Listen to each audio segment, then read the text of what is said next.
اس نے chief minister کے پاس اس طریقہ کار کے خلاف بڑا سخت احتجاج کیا، لیکن مہتاب صاحب نے کبھی سنجیدگی سے ان کی باتوں پر کان نہ دھرا۔ جب کبھی میں سیاسی نوعیت کے کاغذات کا پلندہ پرسنل پرائیویٹ سیکرٹری کے حوالے کرتا تو وہ ماتھے پر ہاتھ مار مار کر بڑی پھول فا کیا کرتا تھا۔ گجب ہو گیا، گجب ہو گیا، اپن نے تو سینت سینت کر ایک ایک کاغذ ضرور پڑھ لیا ہوگا، اپن نے تو ایک ایک کاغذ کی نقل بھی کر رکھی ہوگی۔ بڑے گجب کی بات ہے، مہتاب جی کی بدھی تو بالکل ماری گئی۔ اس بار جو میں نے چیف منسٹر کے کاغذات کا جائزہ لیا تو ان میں ایک عجیب دستاویز ہاتھ آئی۔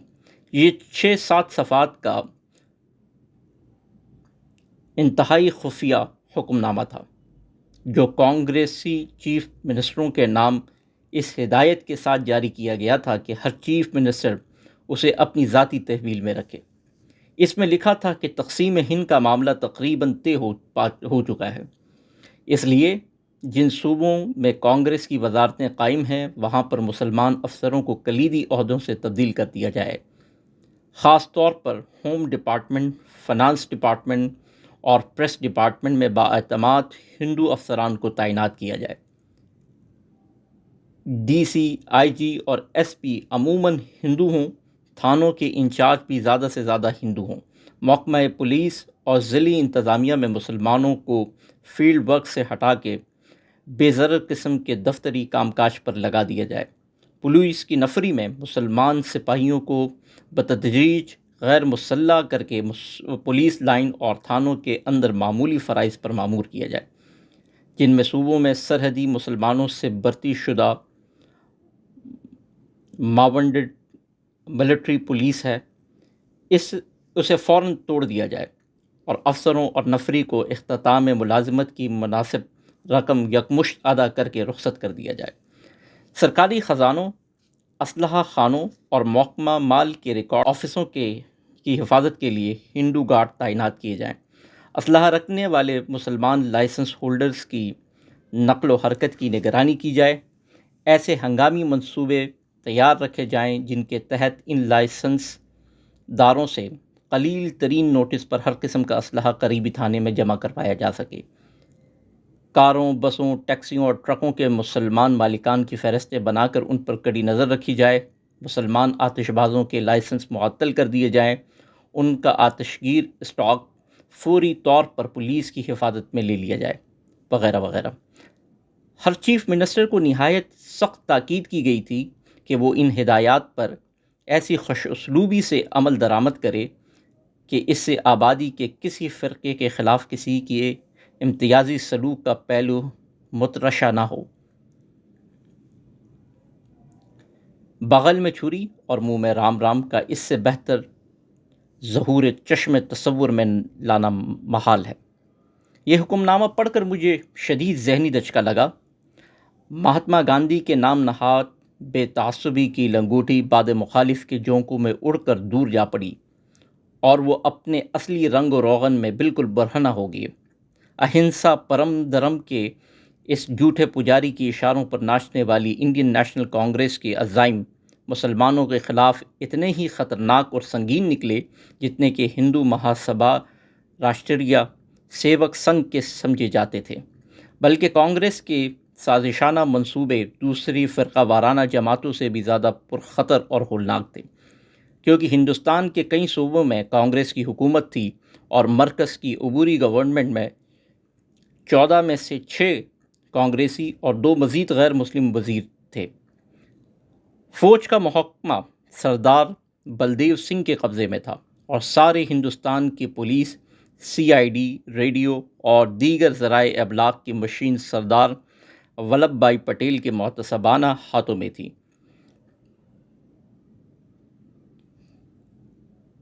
اس میں کوئی شک نہیں کہ کانگریس اپنی قوت کے ساتھ تمام وسائل مسلمانوں کا سر کچلنے کے لیے ہر طرح کے کیل کانٹے سے لیس ہو رہی تھی۔ یہ دستاویز پڑھ کر تھوڑی دیر میرے دل میں ایک عجب سی کشمکش ہوتی رہی ڈپٹی ہوم سیکرٹری کا پیشہ ورانہ ضمیر میرے اندر چھپے ہوئے بے عمل، ناقص اور خوابیدہ سے مسلمان کے ضمیر کے ساتھ ٹکرا گیا۔ خدا کا شکر ہے کہ تھوڑی سی لڑائی کے بعد جیت ٹوٹے پھوٹے مسلمان ہی کی ہوئی۔ چنانچہ میں نے یہ دستاویز اٹھا کر اپنی جیب میں ڈال لی اور اسی رات قائد اعظم سے ملاقات کرنے کی نیت سے دہلی روانہ ہو گیا۔ ان دنوں مسٹر کے ایچ خورشید قائد اعظم کے پرائیویٹ سیکرٹری تھے۔ اگر وہ دہلی میں موجود ہوتے تو غالباً مجھے قائد اعظم سے ملنے میں کوئی دقت پیش نہ آتی، لیکن وہ موجود نہ تھے۔ ایک دو روز کی تگ و دو، منت سماجت اور ہیلے بہانوں کے بعد آخر بڑی مشکل سے مجھے قائد اعظم تک رسائی حاصل ہوئی۔ جب میں ان کے کمرے میں داخل ہوا تو وہ کچھ لکھنے میں مصروف تھے۔ فارغ ہو کر ایک نظر مجھ پر ڈالی اور گرجدار آواز میں بولے، کیا بات ہے؟ سر، میں آپ کے لیے ایک مفید دستاویز لے کر آیا ہوں۔ میرا نام قدرت اللہ شہاب ہے۔ میں اڑیسہ میں ڈپٹی ہوم سیکرٹری ہوں۔ میں نے ایک ہی سانس میں زیادہ سے زیادہ باتیں کہنے کی کوشش کی۔ کیسی دستاویز؟ میں نے آگے بڑھ کر کانگریس کا سرکولر ان کی خدمت میں پیش کیا۔ وہ بڑے سکون سے اسے پڑھتے رہے۔ میں کھڑا ہوا، ان کے چہرے کا جائزہ لیتا رہا۔ ان کے جذبات میں ہلکا سا ارتعاش بھی پیدا نہ ہوا۔ ایک بار پڑھ چکے تو مجھے کرسی پر بیٹھنے کا اشارہ کیا اور فرمایا، ہاں، یہ ہمارے لیے مفید ہو سکتی ہے۔ یہ کہہ کر وہ دوبارہ اس کے مطالعے میں مصروف ہو گئے۔ اس کے بعد مجھ سے دریافت کیا، یہ تم نے کہاں سے حاصل کی ہے؟ میں نے فر ساری بات کہہ سنائی۔ ویل، تمہیں ایسا نہیں کرنا چاہیے تھا۔ دس از بریچ آف ٹرسٹ۔ میں نے اپنا قومی فرض پورا کرنے کے موضوع پر تقریر کرنے کی کوشش کی تو قائد اعظم نے مجھے کسی قدر سختی سے ٹوک دیا اور فرمایا، don't you see each copy is numbered? It's disappearance would be easily track down to you. Are you prepared to face the consequences? میں نے بڑے اعتماد سے جواب دیا، یس سر، آئی ایم فلی پریپیئرڈ۔ کیا میں اسے اپنے پاس رکھ سکتا ہوں؟ قائد اعظم نے دستاویز کی طرف اشارہ کر کے کہا، جی ہاں سر، میں آپ ہی کے لیے لایا ہوں۔ آل رائٹ، تم جا سکتے ہو، قائد اعظم نے حکم دیا۔ میں دروازے سے باہر نکلنے لگا تو قائد اعظم نے بلند آواز سے پکار کر پوچھا، تم نے اپنا نام کیا بتایا تھا؟ قدرت اللہ شہاب۔ بوائے، دوبارہ ایسی حرکت نہ کرنا۔ قائد اعظم نے فرمایا، مجھے نہیں معلوم کہ اس وقت ان کے چہرے پر کوئی مسکراہٹ تھی یا نہیں تھی، لیکن ان کے لہجے میں مجھے شفقت کا ہلکا سا گداز ضرور محسوس ہوا۔ یہ اپریل 1947 کی بات ہے۔ اس وقت ہندوستان کی بساط سیاست پر مسلمانوں کے خلاف جو خطرناک چالیں چل رہی تھیں، ان کا پس منظر بڑا سبق آموز ہے۔ جب سے لاہور میں 1940 کا پاکستان ریزولوشن منظور ہوا تھا، اسی وقت سے گاندھی جی لنگر لنگوٹ کس کر اسے ناکام بنانے کے لیے میدان عمل میں اترے ہوئے تھے۔ 1942 میں جب برطانیہ کو جرمنی اور جاپان کے ہاتھوں چاروں طرف شکست پر شکست نصیب ہو رہی تھی تو انہوں نے ایک منجے ہوئے سیاسی جواری کی طرح حالات کو آنکھ تول کر اپنا پانسا پھینکا اور مسلمانوں کو اعتماد میں لیے بغیر ہندوستان چھوڑ دو، کوئٹ انڈیا تحریک کا کھڑاک کھڑکا دیا۔ جب یہ پوچھا جاتا تھا کہ اگر انگریز واقعی چلے جائیں تو ہندوستان کس کے حوالے کر کے جائیں، تو گاندھی جی کے چیلے چانٹوں کا جواب بڑا جازم اور غیر مبہم ہوتا تھا، ٹو گاڈ اور ٹو انارکی۔ طوائف الملوکی کی صورت میں پوبارا اکثریت ہی کی تھی اور برصغیر میں اکثریت ہندو قوم کی تھی۔ 1.5-2 برس بعد جب جنگ عظیم کا پاسا پلٹنا شروع ہوا اور برطانیہ کا پلہ باری دکھائی دینے لگا تو گاندھی جی نے پھر پینترا بدلا۔ جس طرح برطانیہ شکست پر شکست کھا رہا تھا، گاندھی جی جنگ کے بائیکاٹ کا پرچار اس اصول کی بنا پر کر رہے تھے کہ جنگ و جدال اہنسا پرم دھرم کے منافی ہے، لیکن لڑائی کا نقشہ بدلتے ہی اہنسا کا اصول بھی موم کی ناک کی طرح مڑ گیا۔ اب گاندھی جی نے برٹش حکومت کو یہ پیشکش کی اگر ہندوستان کی آزادی کا اعلان کر کے اقتدار فوراً منتقل کر دیا جائے تو جنگ کے ہر شعبے میں برطانیہ کے ساتھ پورا تعاون کیا جائے گا۔ مہاتما گاندھی کے سیاسی دین میں اہنسا کی اصول کو مصلحتوں کے بہت لچک حاصل تھی۔ جب جی چاہا ہارتے ہوئے انگریز کے خلاف جنگی بائیکاٹ کے لیے استعمال کر لیا، اور جو ہی حالات بدلے جیتے ہوئے انگریز کے ساتھ جنگی تعاون کے لیے کام میں لے آئے۔ امور ریاست اور سیاست میں ریاکاری کو فنون لطیفہ کا درجہ دینے والے کوٹلیہ کا ارتھ شاستر بھی گاندھی جی کی عملی ہتھ کنڈوں کے ساتھ بازیچے اطفال نظر آتا ہے۔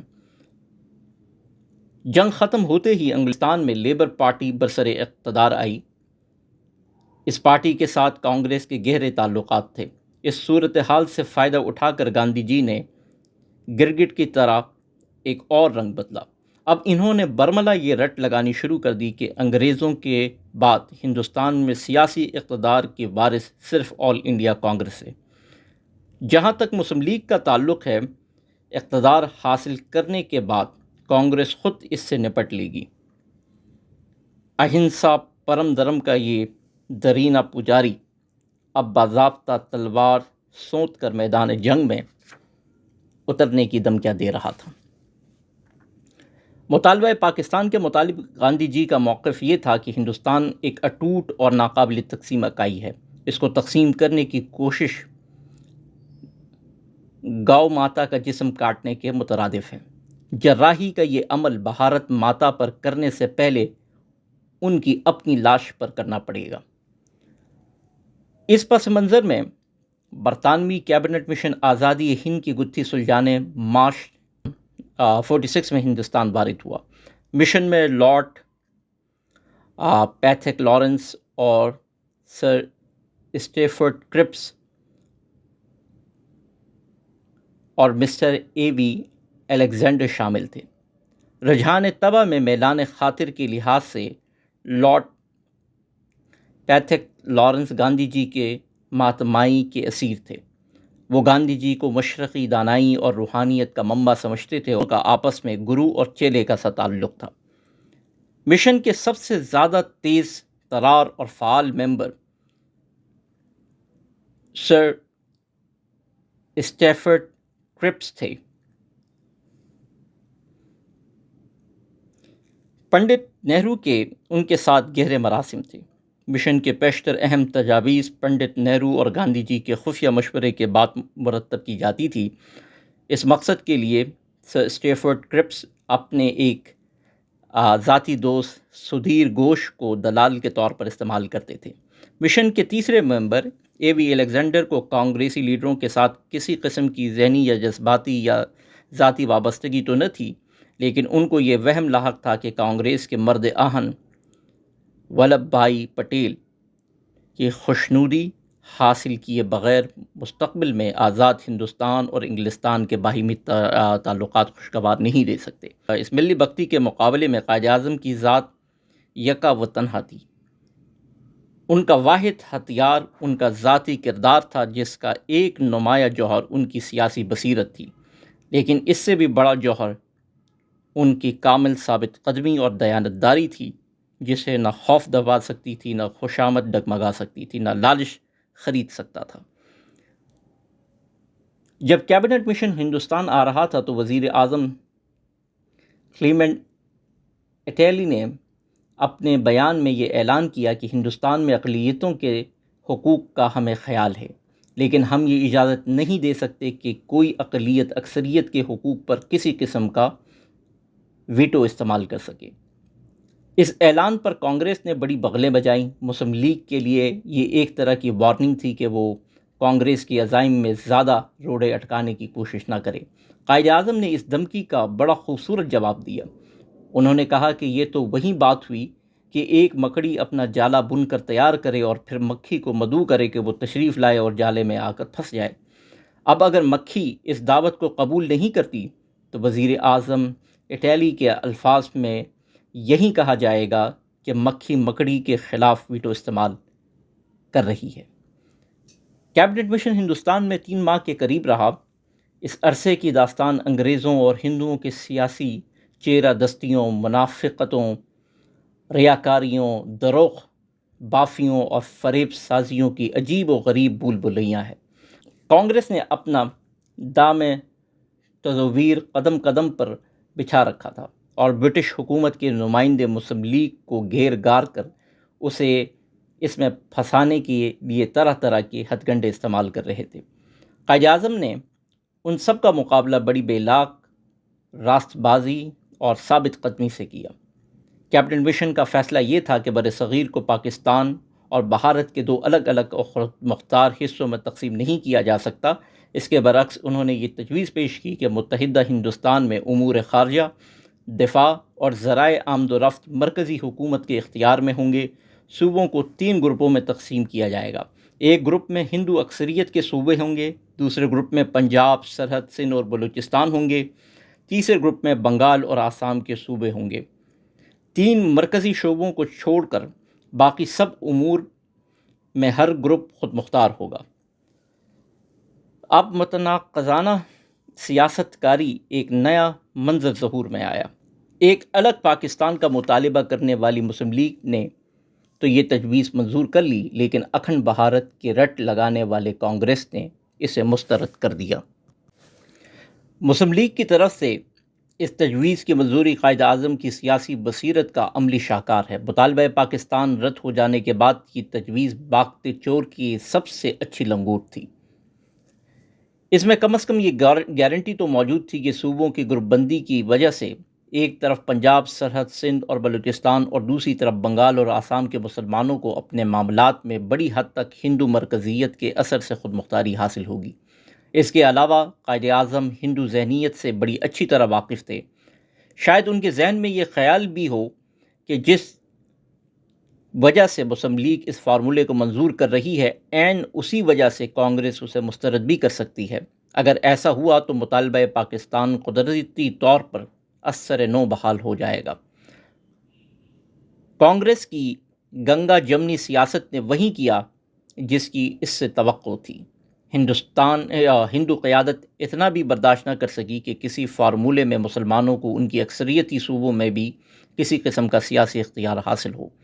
گاندھی جی چراغ پا ہو گئے۔ پنڈت نہرو اور سردار ولبھ بھائی پٹیل نے کیبنٹ مشن پلان کی دھجیاں اڑا دیں۔ ہندو پریس نے شور و غوغا کر کے آسمان سر پر اٹھا لیا۔ کیبنٹ مشن کے ہاتھ پاؤں پھول گئے۔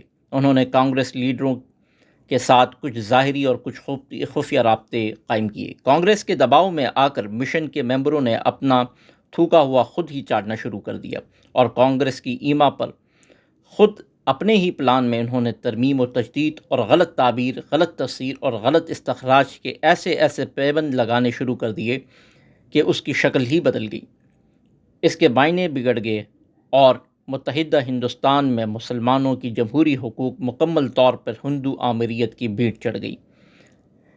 جس طور پر کانگریس نے اپنی یہ تحریک چلائی، اس سے یہ محسوس ہوتا تھا کہ ان کا بنیادی مقصد انگریزی راج سے آزادی حاصل کرنا نہیں بلکہ مسلم لیگ کو شکست دینا ہے۔ کانگریس کی نظر میں ہندوستان کی آزادی اسی صورت میں قابل قبول تھی جب کہ مسلمانوں کو ہمیشہ کے لیے ہندوؤں کے زیر نگی رکھنے کے لیے پہلے سے پورا بندوبست کر لیا جائے۔ قائد اعظم اپنا فرض پورا کر چکے تھے۔ کیبنٹ مشن کے پلان کو تسلیم کر کے انہوں نے پاکستان کا مطالبہ داؤ پر لگا دیا تھا، لیکن کانگریس کے خوف و خشامت میں آ کر مشن نے جب اپنے پلان کی صورت خود ہی مسخ کر دی تو مجبوراً مسلم لیگ نے بھی اپنی منظوری واپس لے لی۔ اس طرح اکھنڈ بھارت کی آخری ہنڈیا کانگریس نے خود اپنے ہاتھوں اپنے ہی مسلم کش پالیسیوں کے چوراہے میں پھوڑ دی۔ کانگریس کے بلیک میل کے آگے سر جھکا کر اور دم ہلا کر خود اپنے ہی تیار کردہ پلان میں تعریف و تخریب کرنے والے کیبنٹ مشن نے بھی متحدہ ہندوستان کے تابوت میں آخری کیل گاڑ دی۔ چنانچہ قائد اعظم نے اعلان کیا کہ ہم نے مفاہمت کی ہر کوشش، دلیل اور حجت کو کام میں لا کر دیکھ لیا ہے۔ اب یہ بات حتمی طور پر پائے ثبوت تک پہنچ گئی ہے کہ ان تمام مسائل کا واحد حل قیام پاکستان ہے دوسروں سے مدد یا ہمدردی کی امید رکھنا بیکار ہے۔ ایسی کوئی عدالت نہیں جس کا دروازہ ہم انصاف حاصل کرنے کے لیے کھٹکھٹا سکیں۔ ہماری فقط ایک عدالت ہے، وہ مسلمان قوم ہے۔ اب تک مسلم لیگ کی سیاست بڑی احتیاط سے آئینی حدود کے اندر رکھی جاتی تھی، لیکن اب وقت آ گیا تھا کہ انگریزوں کی موجودہ اور ہندوؤں کی مجوزہ غلامی سے نجات حاصل کرنے کے لیے سیاست کے اس اسلوب کو ترک کر دیا جائے۔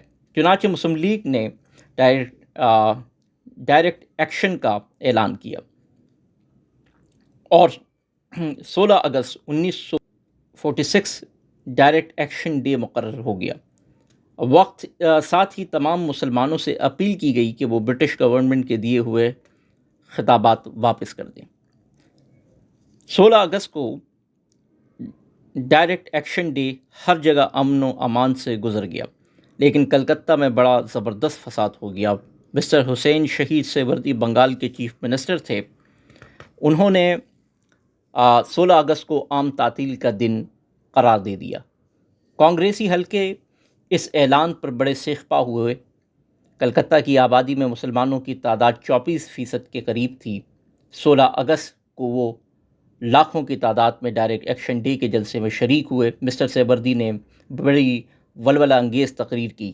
جلسے کے بعد جب لوگ اپنے اپنے گھروں کو واپس جا رہے تو شہر کی گلی کوچوں میں مسلح ہندوؤں نے اچانک ان پر قاتلانہ حملے شروع کر دیے۔ جلسہ گاہ سے واپس آنے والے مسلمانوں کے خواب و خیال میں بھی نہ تھا کہ وہ اس طرح یکایک اپنے پہلے سے ٹھانی ہوئی سازش کا شکار ہو جائیں گے۔ وہ بالکل نہتے تھے۔ اس کے برعکس ہندوؤں کے جتھے ہر قسم کے مہلک ہتھیاروں سے لیس تھے۔ وہ جگہ جگہ گھات لگا کر بے خبر اور بے شان و گمان مسلمانوں کے انتظار میں بیٹھے تھے۔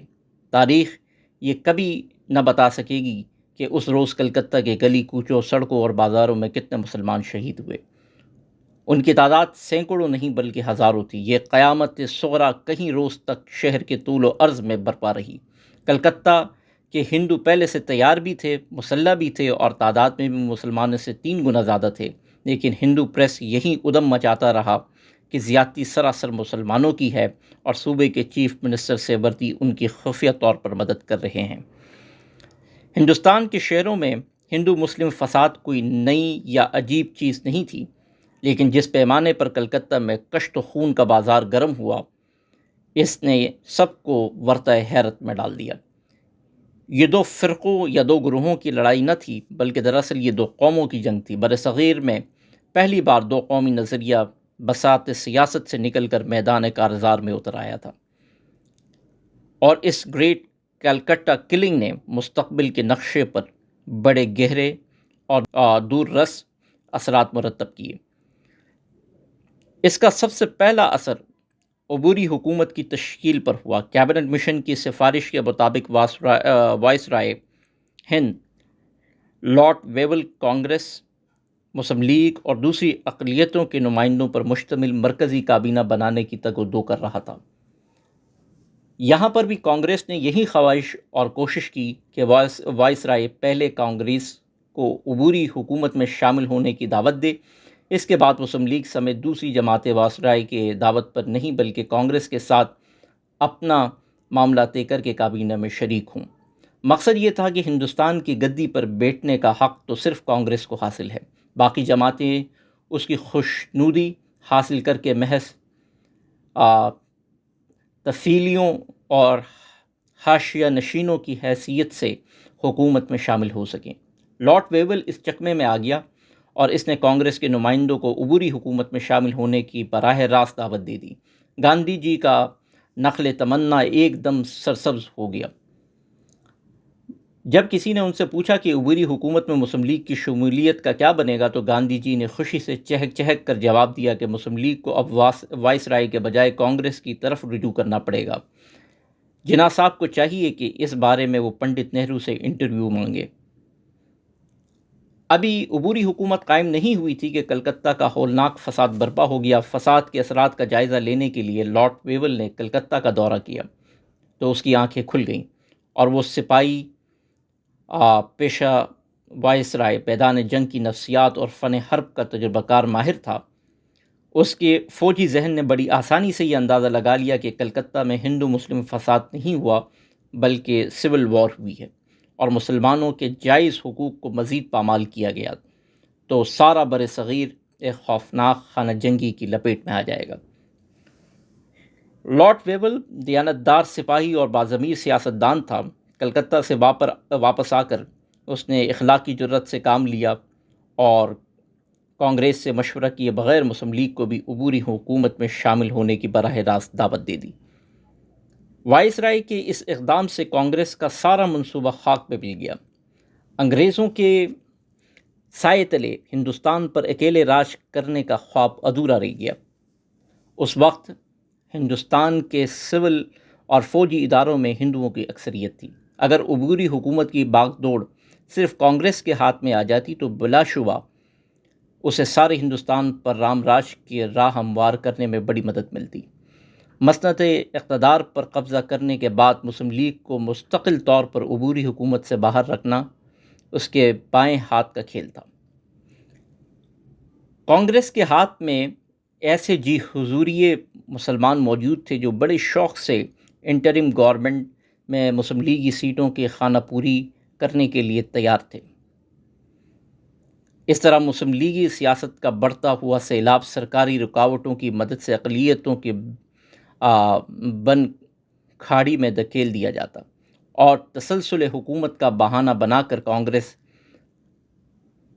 اپنے اس دعوے کو بھی مستحکم کر لیتی کہ ہندوستان میں برٹش حکومت کی واحد جانشین ہے۔ لیکن وائس رائے کے بروقت اقدام نے ان تمام امیدوں پر پانی پھیر دیا۔ اس پر کانگریس نے بڑا کوہرام مچایا۔ طرح طرح کے ہیلے بہانوں کے آڑ لے کر گاندھی جی نے لارڈ ویبل کو بڑی سختی سے برا بھلا کہا اور لندن میں برٹش گورنمنٹ کے پاس یہ شکایت لکھ بھیجی کہ وائس رائے کلکتہ کے فسادات سے بوکھلا کر بدحواسی کا مظاہرہ کر رہا ہے، وہ اعصابی تناؤ میں مبتلا ہے اور آئینی امور میں اس کی قوت فیصلہ کمزور پڑ گئی ہے۔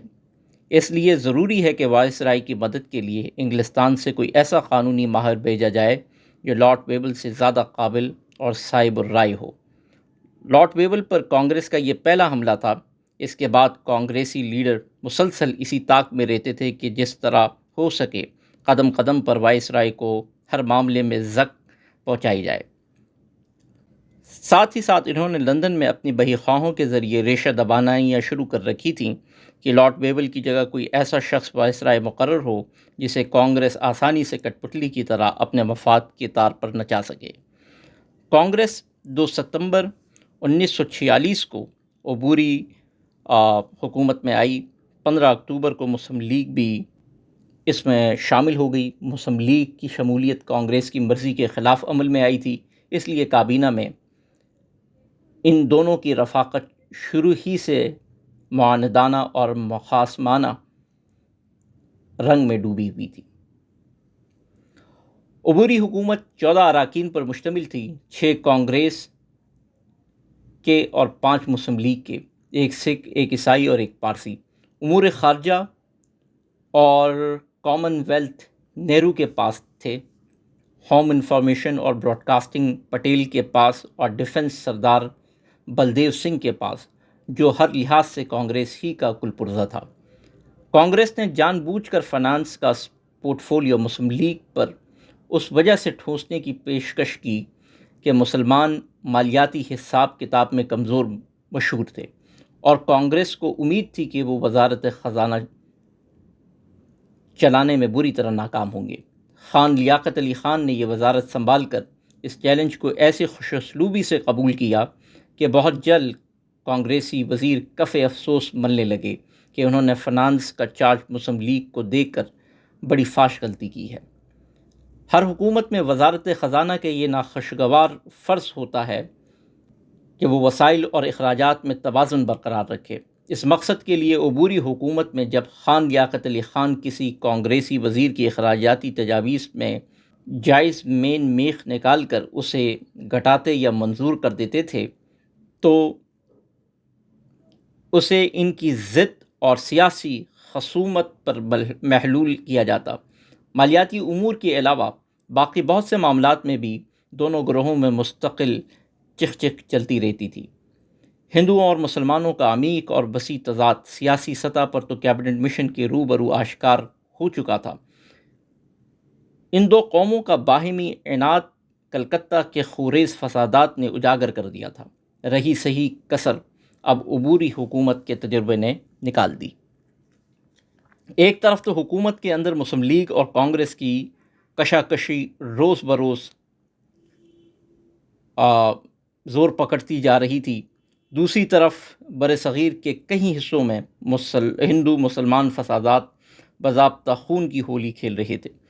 کلکتہ میں مسلمانوں کے قتل عظیم کے بعد مشرقی بنگال کے ضلع نواکھلی میں فساد ہو گیا، جہاں 300 کے قریب افراد مارے گئے۔ ہلاک ہونے والوں میں اکثریت ہندوؤں کی تھی۔